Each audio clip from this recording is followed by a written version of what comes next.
I have no idea if that did anything. I don't know. Hello, everyone.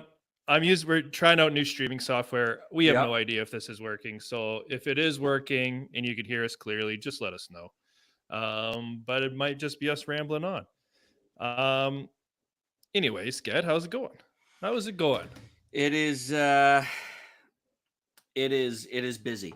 There's no doubt. It is busy. There are hurdles every day. For those of you that have not heard or not tuned in or first time to channel, we are in the process of building a golf simulator, but not just opening the business, but literally building it from the ground up. That includes construction. So although it's part of a condominium unit, we are doing a full outfit, and it is educational. It'd be a hell of a podcast, that's for sure. Right on. Yeah. What about you? What's going on with you? You got this fancy new tech. You want to talk about what's going on here? I have no idea. Different kind of look. I borrowed it from the wife. We'll see how it goes. Nice. So far, I'm not. StreamYard seems a lot more easier and straightforward to use and more user friendly, but we'll see how this goes. So we're here for the Bad Batch, but we had some Star Wars stuff drop. So I figured maybe we touch on that before we dive into the Bad Batch. Yeah, fair. Number one, did you hear the news about Rogue Squadron? No, I've just checked out the Acolyte. Apparently, I have not heard about the Rogue Squadron.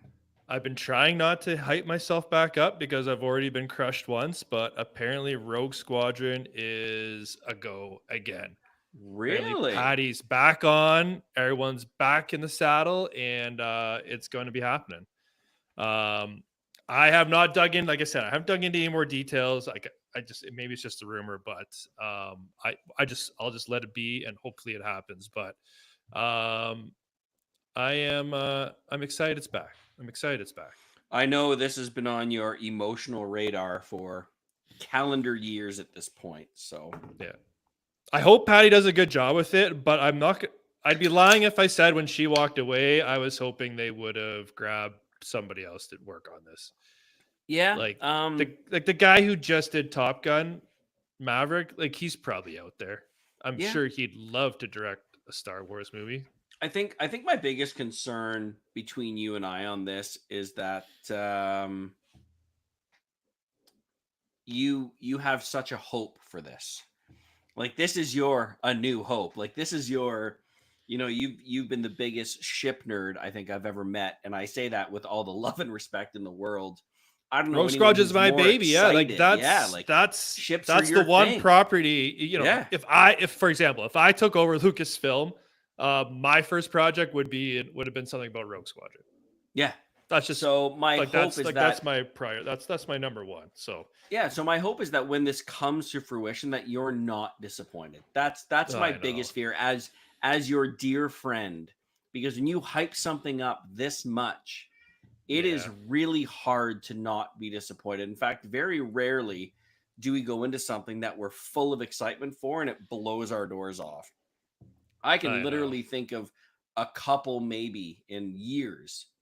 Infinity War would be one, Endgame, but I really can't think of too many properties from a movie standpoint that I've gone in super hyped about and then actually that been exceeded. So I hope that this is good for you when it does come to fruition. When they release that first teaser and it's just the hum of the X-Wing engine starting up, and then a quick shot of them like ripping through space, it'll be all over.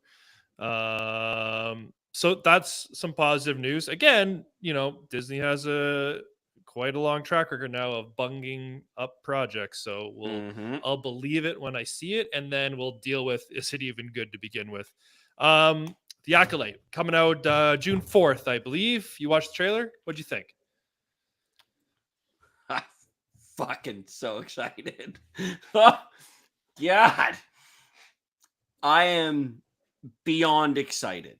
Now, keep in mind that I'm excited because the 13, 15-year-old boy inside of me that wants laser swords and spaceships and the Force and different color sabers. Like I know you love ships. I have in my older age, and I'm only starting to dip my toe into it. I have become a big like the love around lightsabers to me has become my thing in the Star Wars universe. I think we talked about that kind of through some of the movies and some other stuff. This is really taken an interest to me, what the different colors mean, what they represent, how that's seen in the Jedi Order, and seeing people fight side by side that were yellow, that were green, that were blue, and you had yellow Templar blades, and I was just like, so I am extremely excited about it. Yeah, I did a reaction to it, and I guess my biggest comment is it just feels fresh, right? It's in the timeline we've only explored recently in books, and I don't read the books, so I feel like I haven't really explored 100 years before the Phantom Menace, right? It's like at the height of the Jedi power, and they're trying to solve a crime because Jedis are getting killed. Like, it has a bunch of different elements, and it's going to be from the villain perspective, apparently. So this is like, when is the timeline? So it's 100 years before the Phantom Menace. So this is like the height. Is this considered Old Republic? No. This area is called High Republic.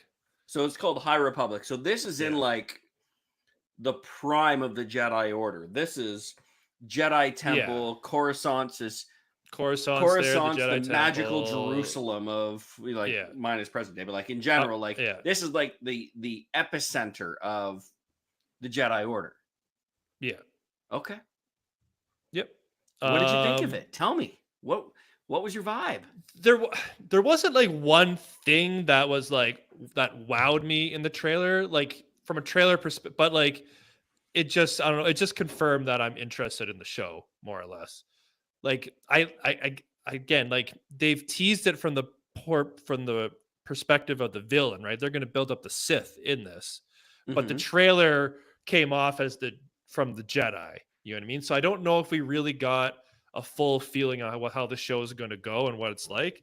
But like Carrie-Anne Moss as a Jedi, it seemed like it wasn't too far of a step out from the Matrix, but she looked pretty badass. I was just gonna ask, was there a character or an actor / actress that blew you away? And that was gonna be mine.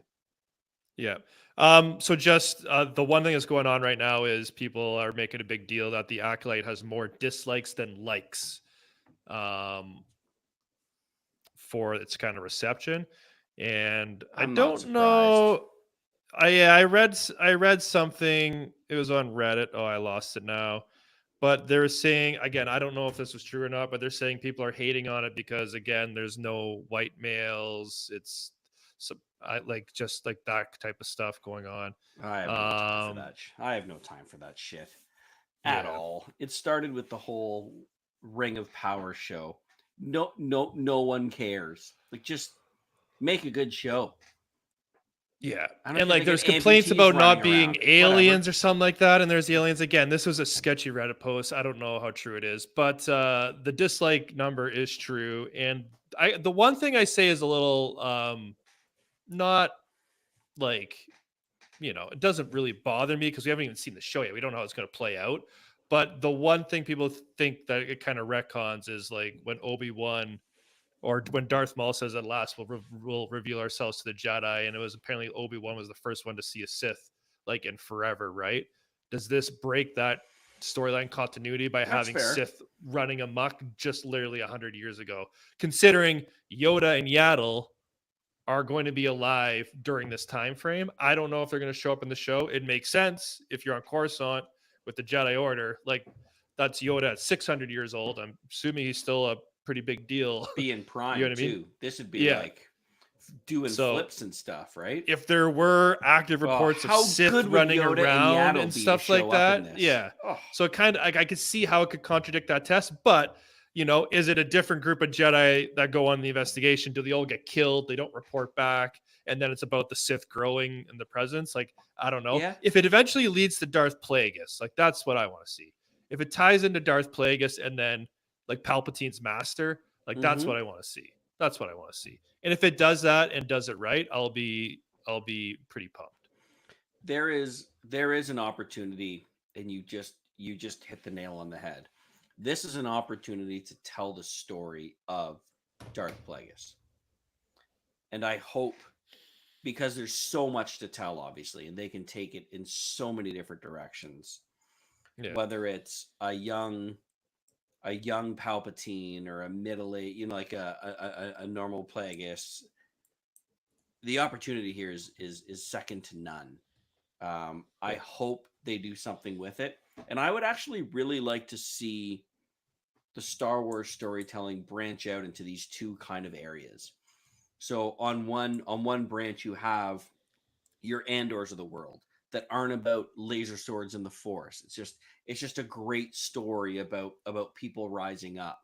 Or you have your Rogue Squadron, which is a Star Wars version of Top Gun, and it tells the story about these pilots that are out there battling the Empire. Like a very wholesome, real story that doesn't have weird magic witches in it. But then I want to see that other side of it. I want to see this story develop of the Acolyte, and maybe this is the growing of the Sith. Like, maybe this is the way you can appease 50% of the Star Wars population at a time, because 50% want nothing to do with the old quote unquote Skywalker feel, and they want to see the new stuff, and the other 50% want all of it. We've spoke very openly about the fact that we're cool with both, but I don't think that we exist as a majority. I think we're more of a minority when it comes to that. So and we've talked about before, Star Wars has gotten so big and the sandbox is so big, you can tell any type of story you want. Just do it well. Just do it well. Like you said, you want to keep Jedi focused, Sith focused stuff special, and you maybe want to highlight those as like the movies. But hopefully they do a good little series here, and we get some good backstory, and they develop some of those characters we've heard about. But yeah, I'm super excited for the Acolyte. I think it's going to be, I don't know. Again, I'm hopeful it'll be like the next Andor and kind of catch people by surprise but on that different branch, on the lightsabers and on the religion of the Jedi. Yep, absolutely. All right, so let's hop into the Bad Batch. And which has no laser swords. Not yet. No. Not yet. This season, yes. I know. I can confirm. Let's start with Crosshair. So him and Omega they literally are doing the same thing Omega and Tech did last season, which you obviously, if you've been watching, you and me are here for that. We love their relationship. And all for it. Yep. And we get to the crux of his hand problem, and you were right. It is psychological. It's all mental. I had a gut feeling. And I stand on my previous thought that it's not what happened to him on Tantus. It's the guilt of what he did to his team. Yeah. What's up, Scout? Sorry. Using new streaming software, so I'm trying to figure out how I could display the message. Do I hit pin? Does that work? No. Who is it that jumped on here? Scout? Yeah, man. Sorry if it looks a little bit different, or if this is your first time, you're wondering what we're talking about. What do you think of the tech so far? You vibing it? You want to go back to the old one? I don't know. We'll see. Anyways, yeah. So Crosshair's old mental. He'll figure it out. They do a little Jedi focusing from our pal Gunji at the end. And he even talks about the fact that he's been on Kashyyyk, or that Omega's been on Kashyyyk. The fact that Crosshair's like, "Oh, you've been to Kashyyyk," and she's like, "Yep." Yeah. This was what I was hoping for the other episode. Remember, we were talking about. I said I would have been cool if they spent more time with Crosshair and Omega. I rescind that thought. I like the fact that every episode we're getting a little bit of that wholesome time. And this one where she's like, we're going to try something, but you're not going to like, or no, you're going to have to trust me. And he's like, I'm not going to like it. She's like, you don't like anything. Yeah. So wholesome. Yeah. So good. And you know what they're doing. they are setting it up to destroy you when they kill Crosshair at the end of the show. Oh yeah, just like they did. There's with no Tech doubt. There is no doubt, and he will be an absolute martyr, and he will go saving the team or saving Omega to make the absolute sacrifice. The writing is on the wall. I'm not excited at all about that, but we definitely know what's happening. I can literally just see it. Like he has to make some crazy shot, and he's just shaking, and then he just does the deep breath, can focus, and saves Omega, and then he dies. But yeah, I think that's where we're heading. If anyone does it, Scout, where do you think they're heading with Crosshair? He's definitely going to die, right? I think so. Unfortunately, I think he's going to be gone. I really wish I knew how to show. I've never. The problem is with the chat is I got to operate the chat with this new software from the YouTube interface, not from the streaming software. So it's a bit of a I don't know how to highlight the messages. I don't know how to highlight the message. I'll figure that out. Can we talk about Fennec Shand? Yeah. So we Fennec Shand back. Yeah, they're tracking down this damn M count. They can't figure out what it means. So Fennec's bounty hunter, they know her. Empire's hunting down M count people. So we catch him. Fennec tried to hunt Omega. Yep. So that's why they go back to her specifically. So we take a trip to the Star Wars version of Florida. Would you say? I don't think that's fair. Pabu. No. Like Boca Raton. The swamp. Key West. Cool. Yeah. The Keys. Yeah. The Gators. The fan boats. Keys. Yeah. So they don't have the money to pay for the info, so they got to go track down Siler. Was that his name? Siler. The praying mantis type alien. Yeah. So his cousins were shown in a prominent fashion in episode number 2. Yeah.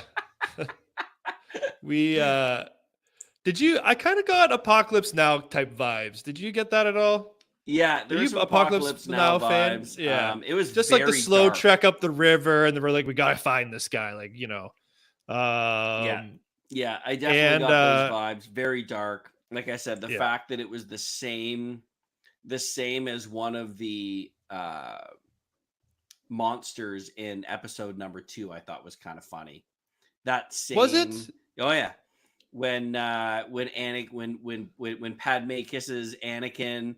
And then her shirt perfectly gets like ripped, so it looks like a tube top as she's running around. Like it's literally one of the same. It's similar. That wasn't an Ackley though. Why is that Ackley like 7 times the size though? Maybe it's the big slow version. Maybe it was the Wrecker of the anyway, just look way too similar to it is Ackley, but it didn't have that scream. It had different mouth. The mouth was like clicking versus the screeching. Was it wearing a little hat? At first I was like, this is one goofy ass character, but then when it started fighting, I was like, okay, this thing's pretty formidable. It's formidable. I was into it for a minute there. So they get him. And Fennec has to take her bounty back. She doesn't have the info herself, so she has to track it down. So she says she trusts her, blah blah blah. But we get the end scene, which is a very bit of a cliffhanger. And they've done this before in the show, so it's someone talking on recording, and I turned the captions on. I know you do, and it literally just says muffled chatter. Correct. And then she more or less alludes to what'd she say? I'll give you their location or something like that. I'll send you what I have. Two clones are looking for the M count. Asking about M count. I'll send you what I have. Now they left it vague enough that it looks like she is deceiving them. If you go back and listen to her verbiage, I don't think she is. There's nothing saying that she is, but I think that they did a really good job making you believe that. So I have faith that as much as she's I 100% agree. She's somebody of her word, and they're leaving you with that impression. Multiple times in this episode, she said, well, do you trust me? Can you trust me? You have to trust me. So, I think she is telling the truth. But the biggest question is who's she talking to? At first, I thought it was going to be That's not my biggest question. My biggest question is who hired her, who called off the target. She We specifically know that. says, It "I was the didn't." Kaminoans. Oh, that's right. It Sorry, was I Namaste. totally forgot. It was Yeah, Namaste. Namaste originally hired her to get out, but then realized she'd be better off with the clones. Yeah, that's right. Sorry, Yeah. I totally forgot that. I'm like, who the hell was that? Okay. Yeah. So we got at first I thought it was gonna be Cad Bane, but I was like, they were kind of at odds, and I don't think they'd be so friendly with each other. So obviously from the trailer, we know Asajj Ventress is coming in. Asajj Ventress would obviously know what M count means, You would given think so. former Jedi Sith. So Yeah. that's my guess. And they had to muffle it because they couldn't have Asajj Ventress voice coming over it. Yeah. Yeah, So because she was the apprentice of Dooku. If I'm not mistaken. she'll be the one who can explain them about the magic force organisms that are in everything. Mm-hmm. I cannot Um, wait for Ventress. yeah, I want to Cannot see. They portray it as if she's like an antagonist against, like a villain against the Bad Batch. So I can't wait to see how it actually plays out. Mm-hmm. Anything else about this episode? No, it was yeah. I loved it, and again, starting with the Acolyte, I watched the trailer for that before, so it was a very good Star Wars evening. All right. Well, let's give this a score. What do you got? What do you got? What do you got? I'm a full 8.2 or 8.3 on this. I'm gonna give it 8.3. I loved seeing Fennec again. I was waiting for that wholesome moment between, and I know it's a groaner, but I was waiting for that wholesome moment between Omega and Crosshair where he kind of surrenders to her. Like, she saved his life. She's done so much for him and asked for nothing in return. To me, that was just kind of a super cool groaner awesome moment. So I'm an 8.3. I loved this episode. Yeah, the Bad Batch this season, if there's one word to describe, it's been consistent. Mm-hmm. And you also have seen that in my scores. I think I've been anywhere from 8 to 8.3 or 8.4 for every episode. And I think I'll give this one an 8.1. Like, I don't know if there's anything that puts it ahead of the other ones we watch. It's just been incredibly consistent, but I haven't had that moment yet where it was like, oh yeah, you know what I mean? Yeah. There's been lots of great like good to great moments, and it's been consistent. We haven't had any filler nonsense. Everything's been pushing the story forward. As a season on the whole, we are much better than where we were last season right now. So no complaints from me, and the way things are building, I could only imagine my personal scores will be going up. But anything in the 8s is a solid episode. Yep.